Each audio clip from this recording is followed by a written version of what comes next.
out the way. You're listening to Mature Allure. Here, we chat about self-care, relationships, careers, and all the things living a mature life includes. I'm your host, Sherri O. Welcome. Well, Rhumel Anderson, welcome to Mature Allure. Thank you so much, Sherri. I'm How are so you? happy to be here. I'm great. That's good. This is awesome having you here because you are my bestest friend. I've known you forever.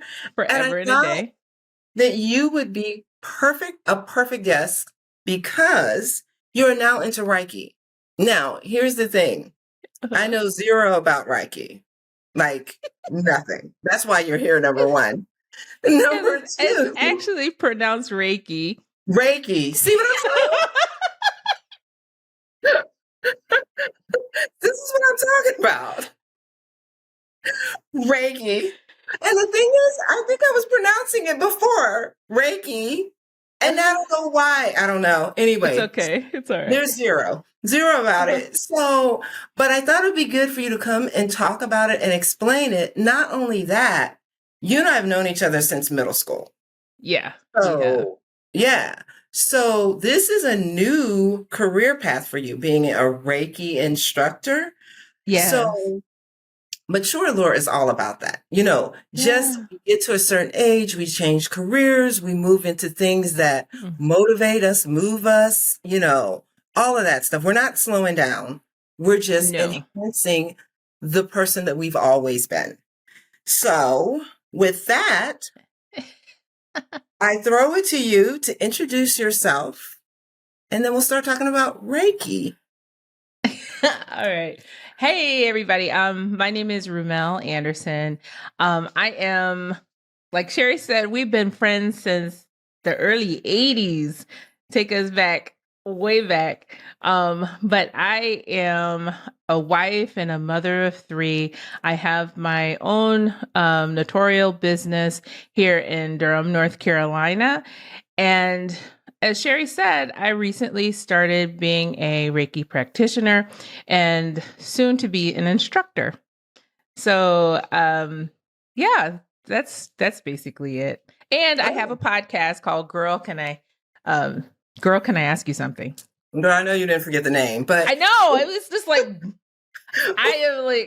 for whatever reason, I'm weirdly nervous. Like, this is what I do. I podcast for the last 4 years, and now that's the thing. And what?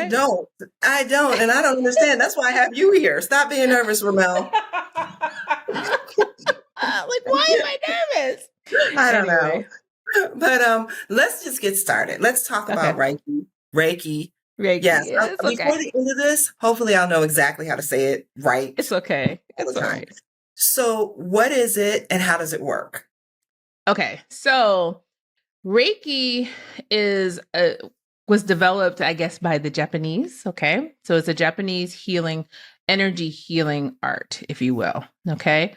And what it means is if you break the word Reiki into 2 parts, the Rei means universal life force, and the Ki means the life energy. Okay. And when you put those together, you end up with talking about the universal life energy like that flows within yourself.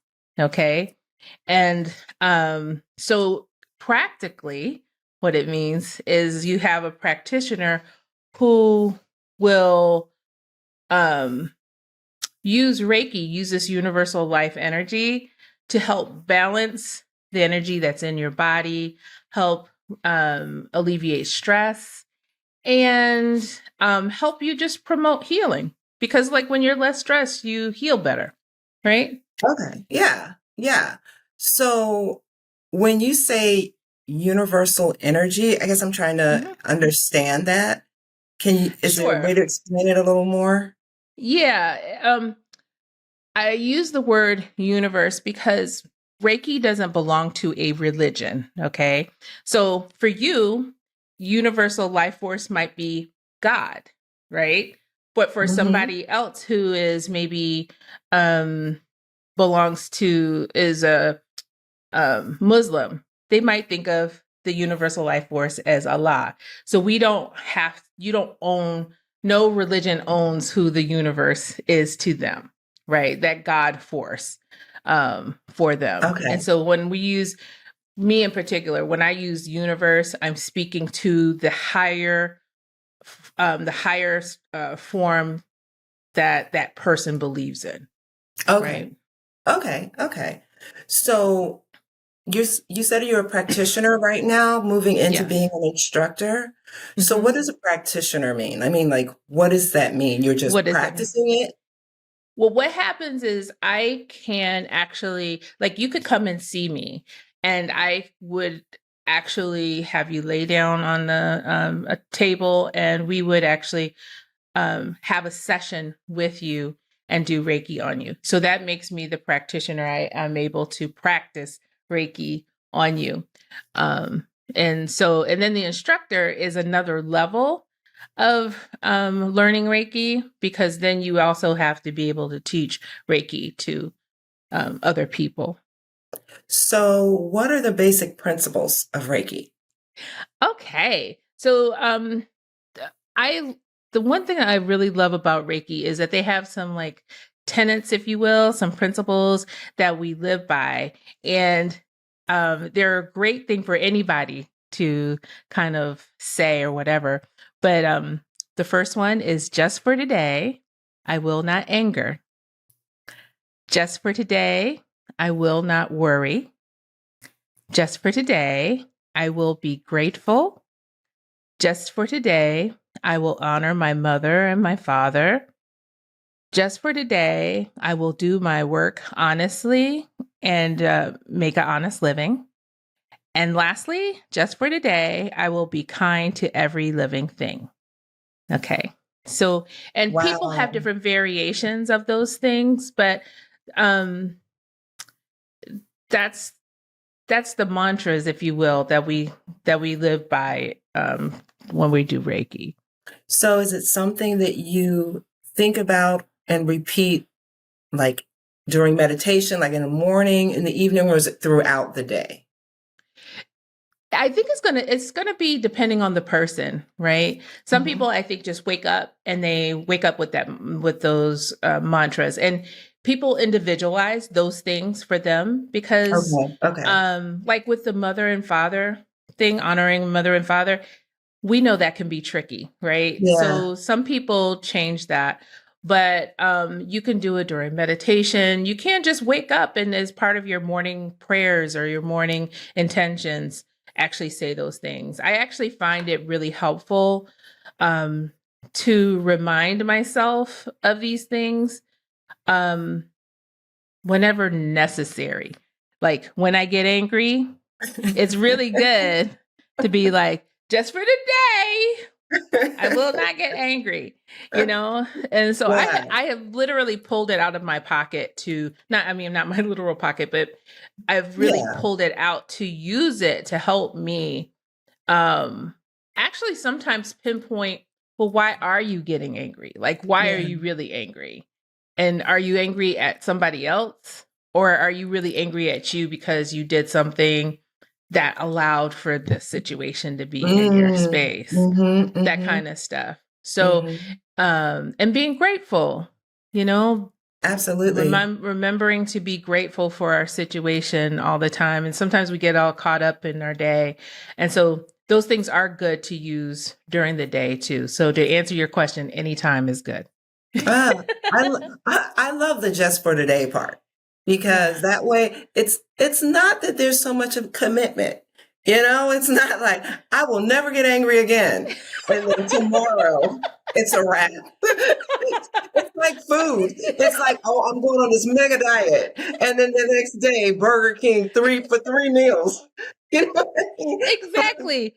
It is less of a commitment, and it feels like you can take it on every day. Like, I'm going to really work on this, and I find it helpful. I'm a better person when I actually do it. Okay, yeah. I mean, I could see that. So why Reiki? And I asked this as far as like, what inspired you to get involved or start doing Reiki? So This is a little bit of a story, but I'm going to tell it anyway. Okay. Okay. Okay. Tell it, girl. Tell your truth. Speak your truth. I fell into Reiki to start off with. Okay. So back when my husband and I lived in Boston, and that was a long time ago. Yeah, Okay. that was a really long time ago. Really long time ago. Back when Jimmy and I were going, that's my husband, we're going to buy him shoes. And this was back when they actually had people who would actually put shoes on your feet, to help you try on shoes. Yeah. That's a long time ago, like right? Al Bundy. Yeah. Yes. Married with children. That's right. So, but he says to my husband, "Oh, your chakras are blocked." And we're like, we have no clue what any of this means. And he was like, "Yeah, I'm a Reiki master. Do you mind if I do some Reiki on you?" And Jim and I are like, okay. Like, we don't know what he's talking about. And so he did some stuff. We didn't actually feel anything, right? Which was fine. Actually, part of Reiki, some people feel stuff, some people don't. Yeah. But then, so that was my first exposure even to the word, right? I had never heard of it before. Exactly. I get that part. Yeah. So then a few years later, I had trouble with my back and I went to a massage therapist and she was doing massaging and she stopped and all of a sudden I felt this radiation of heat in my lower back. And I don't know why. I turned to her and I said, "Are you doing Reiki on my back?" Now, mind you, I had never had experienced it truly. And she was like, "Yes, I am." And I was like, "Oh." And so she explained to me, like, I feel some blockages back here. And so I thought I'd do the Reiki on it. And truthfully, honestly, you shouldn't practice Reiki on anybody without their permission. Like, she shouldn't have done that. Wondering. But yeah, she shouldn't have really done that. But in a way, I'm glad she did because I probably wouldn't have been as open to it as I was when I got an opportunity. But recently, back in 2019, just before the pandemic, I was meditating and stuff. And I just kept hearing about Reiki. And then I was on Instagram and a Reiki class comes through and it was for Durham. And I said, "You know what? I'm going to take it." And so in January of 2020, I just took it with no expectations as to what was going to happen. And I really loved it. So when you said she was doing it on your back, what exactly was she doing? She was, okay, so Reiki, you actually can move energy. Like, we have these energy centers that people refer to as chakras. You might have seen people who have different colored stones and you go purple down to red, right? All the way down your body. And these centers sometimes become blocked. Like, we flow energy through us all day long. That's all we do is we move this energy through. But sometimes if we have different issues in our lives, we can have a blockage that forms. And just like any dam, when you have a blockage, something, it usually causes you some kind of problems or issues somewhere else in your body. Yeah. And so that's what she was sensing. And so by her putting her hands over my back, she was actually using this Reiki energy to feel and move that energy to help relieve some of the blockages that I was having in my back, the energy. Wow. In my back. So it was really helpful, but it was at least a 15. No, it was long. It was like at least a 15-year span between that and my first exposure to doing Reiki altogether. Wow. So I think you've touched on it a little bit, but the benefits. Can you go into a little bit more, like the benefits of Reiki? Sure. Reiki is a very flexible healing tool, okay? Because it can be used right alongside with your doctor's. If you're seeing a doctor for something like cancer or whatever, we don't want to encourage people to use Reiki to heal cancer. We want to work with your doctors to help you be more relaxed, to help keep those energy centers flowing, and so that you can actually heal better with the methods that your doctor is using, right? Mm-hmm. But it can help you reduce stress.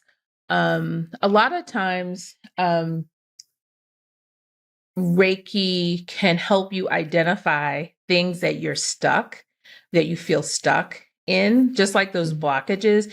You might feel stuck about your finances, mm-hmm. or about a relationship, or you might have a situation where you're caring for people, but you're not caring for yourself. Yeah. Right. Mm-hmm. And a lot of times within using Reiki, the Reiki practitioner can usually sense that. And a lot of times we just put a light on that. We help to move that energy. But if I can say to you, Sherri, I see you are taking care of everybody around you, but you're not taking care of yourself. And I need you to make more time for yourself. Then it's an opportunity for you to do more things that will make you feel better and be more healthy within your own body. Oh, okay. Okay.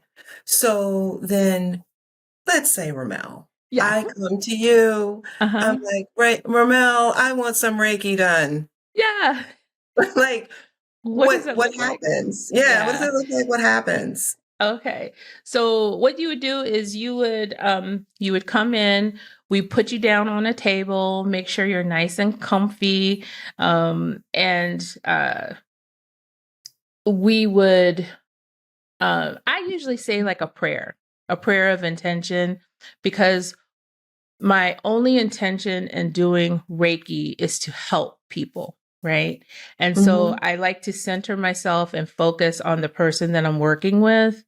And I want them to get the healing that they need, whatever that is for that person. Okay.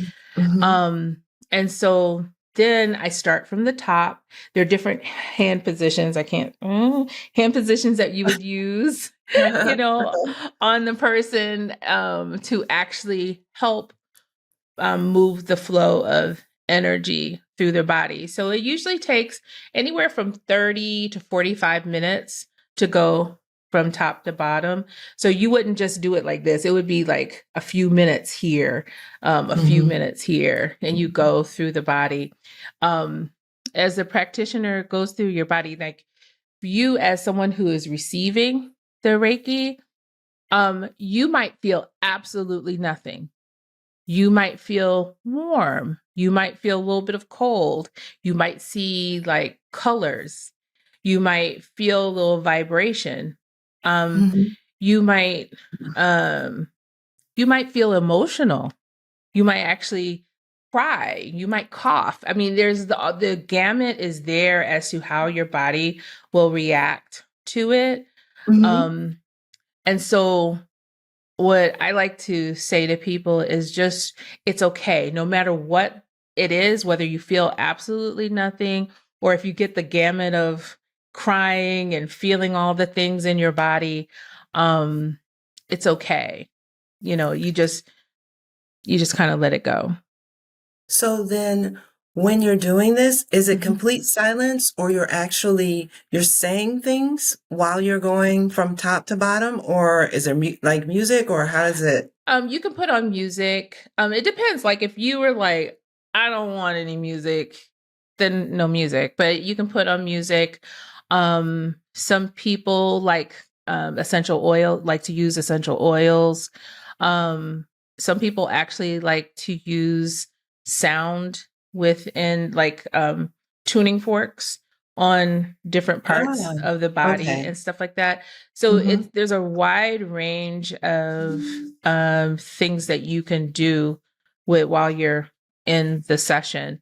So it's hard for me to say exactly, but basically it's that movement from top all the way to the bottom, the soles of your feet. Some practitioners also will have you flip over and they'll do a few in the world. My dog is right here and he's like, I'm scratching. I'm like, what is he doing? I hear him. He's so silly. Okay. So yeah, but so some people might have you flip over so that they can actually work on the back side of you for a little bit too. So and then we would sit down and we would talk. Like, so what did I receive? What did you receive? Sometimes you will actually feel or sense something while you were receiving the Reiki.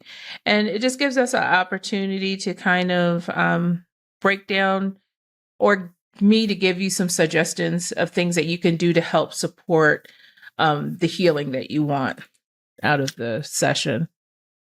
Well, I know you mentioned earlier about how you felt like the person was practicing Reiki on you. Mm-hmm. So what are some of the, I guess, examples of the power of Reiki?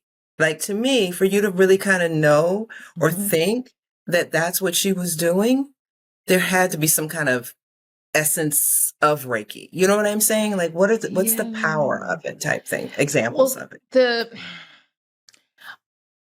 Okay, so I'm not even sure how to exactly answer this question, but some people can actually feel the energy moving through your body. But I think the power in Reiki is that we connect as two people, and and we actually act as mirrors. Like, actually, I act as a mirror to you to help you in your healing in a way. I don't know if that makes sense to you, but that's the way I want to think about it, is that I help you see the things that either can help you move past where you are right in that moment. A form of reflecting what the issues may be within that person. Okay.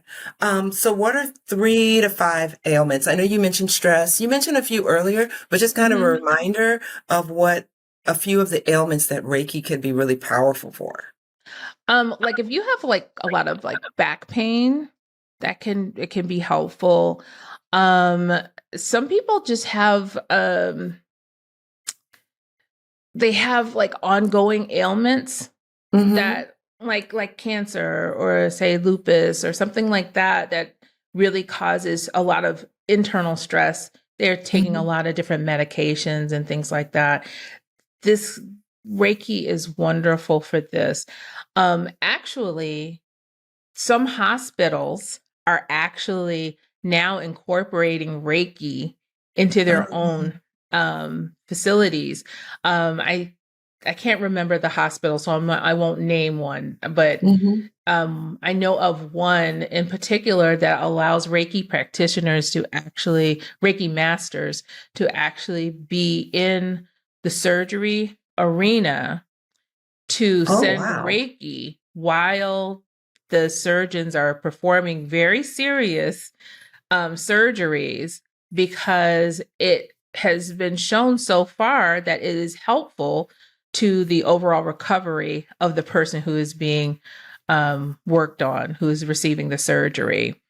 And actually, it's so funny because I was looking up something about Reiki recently, and Duke, one of our biggest hospitals here in this area, they are now offering Reiki classes. Wow. Yeah, it's like, it is not something that's done behind closed doors.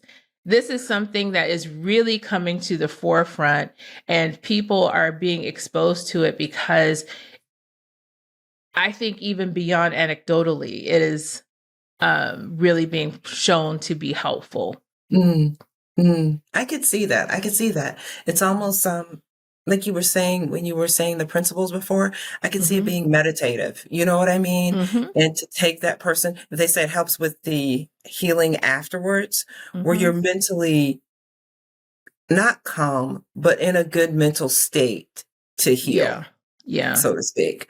Yeah. Um, so you will be an instructor soon, but I know you have a Yes. class. You do have a class coming I up. do have a class scheduled. I do. I'm excited. Yes. Excited. That sounds exciting. Yeah. So, like, tell us a little bit about like the class, not necessarily everything that what you'll be doing, Mm-hmm. but how if somebody's interested in participating in your Reiki class, like how they would go about doing that, what they need to do Okay. to contact you, that sort of thing. Wonderful. Okay. Well, I'll just tell you a little bit about like there's three different levels of Reiki. Okay. Um, First of all, I should say there are many flavors of Reiki. There's Usui, and then beyond that, there are different. It's kind of like church, right? Like Catholic Christians, Catholics, Baptists, Adventist, Methodists, all that kind of stuff. So everybody Seventh has day their Adventist, flavor, huh? Seventh day Adventist. That's right. Seventh Day Adventists. We all have our flavor, right? Yeah. And so there are lots of flavors of Reiki out there. I should say that. But in general, you have three different levels. The first level is you learn the history of Reiki. You learn all the hand positions of Reiki for yourself. You learn how to use your intuition to help your clients or yourself Mm-hmm. get information. You learn about the chakras, and we also learn the hand positions to do on other people. At a Reiki level 1, you're only going to do those things on yourself, on your friends, on your family. You're not going to charge people for this, okay? You're not, Mm-hmm. well, you probably could charge other people, but you would have to do it in person, okay? Okay. You'd have to Mm-hmm. do it in person. Once you get to Reiki level 2, you actually learn the business of Reiki, that's why I was saying Reiki 2, you could actually start a business, which is what I have done. Mm-hmm. And you can also do Reiki through distance. Okay. So we don't live near each other anymore, Mm-hmm. but Mm-hmm. I could actually do a Reiki session on you through actually just by in making the intention and doing it. Even though Okay. we're not in the same space, but you don't learn how to do that until the second level.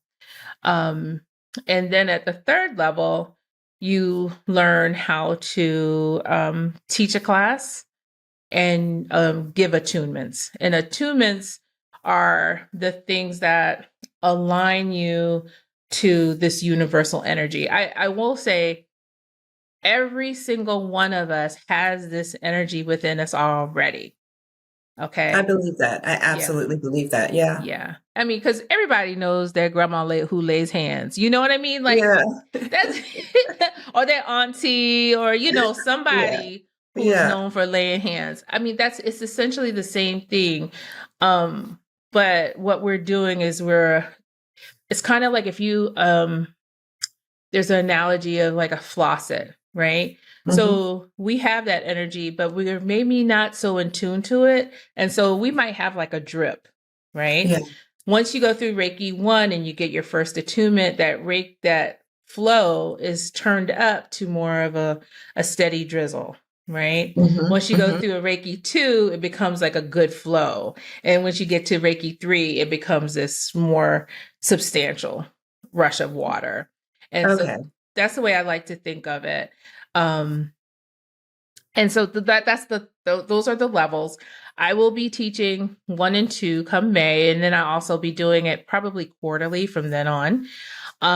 If anybody would like to learn Reiki 1 and 2 with me, then they can reach me through my email at info at LED by love healing.com.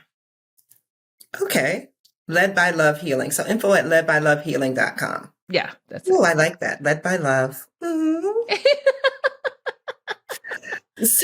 So my next question is this. Mhm. You basically kind of just gave an overview of what the steps are and the types of classes. Because I was going to ask if someone was interested in learning how to do Reiki, like what would they need to do? You really kind of just went over that. Yeah. But do you have anything else you could add? Like, I don't know, anything else you could add to that? I would just say be open, because you'll probably be exposed to things that you just never even thought about. And we are powerful people. We are powerful, and we don't necessarily tap into our own power of healing that we have within ourselves. And so I love Reiki because it allowed me to recognize that I had that power within me that I didn't really think about before. I love that. Because again, bringing it back to Mature Allure, that's our whole thing. Tap into it. Tap into your Mature Allure. It's your whole thing. You did. You. You're welcome. Just and I will say this. Yes, tap into it. But you also, if you're interested in helping other people, it is a wonderful modality where you don't have to be a doctor or whatever, because you're not going to harm anybody. You're never going to be doing things. You can't prescribe stuff. You can't do any of that. But if you're interested in giving of yourself to other people, in a way, this is a wonderful, wonderful thing to look into. I would say definitely look into it.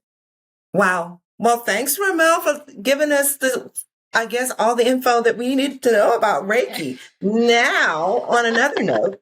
Yes, ma'am. Let's talk about, real quick, your podcast. Yay. Fill us in. Yeah. So the podcast is the Girl, Can I Ask You Something podcast. Now, that's girl with 3 R's, because we just had to be different. So it's you say like a girl. I know, like, come on. So, but what it is it's me and my friend Twanda Baker, who is here in the Raleigh area. I'm in Durham. And it's a girlfriend conversation every week. And we talk about all the things that girlfriends talk about. Sometimes we talk about our husbands. Sometimes we talk about our careers. And sometimes we just talk about the things that are interesting to us. Like, what are we into? Like, we've had this whole conversation of rediscovering ourselves, because you hit a certain age and you go like, what do I even like to do? Exactly. Like, what do I want to do now? Like, what now? Like, what do I even like anymore? Yeah. Because things change. So it's just a fun conversation. We enjoy doing it. We've been doing it. This is our fourth year of doing it. So congratulations on that. Yeah. So, and if you want to check us out, you can find us at Girl Podcast, GIRRRL podcast.com. Awesome. Well, Rhumel, as I like to call you, Rhumel. I'm so glad that you stopped through, you talked to me, you are here at Mature Allure talking to us about Reiki. And I mean, actually, you've given me great insight into it. I knew nothing. I Googled, but still, I was just like, okay. Like, what is this? Yeah, but I'm going to talk to my friend anyway. So, thank you. This was wonderful. Welcome. Thank you for having me. Absolutely. This is so cool. Yeah, and you're going to have to come back, and we're just going to have to find something else to chat about. I don't know. We'll do that. Okay? We'll do. Thanks for listening to this episode of Mature Allure.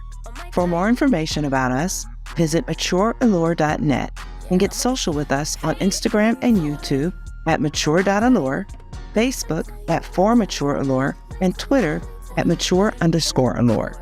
Till next time, we encourage you to stay positive, Embrace who you are at every stage of your life and always tap into your mature allure.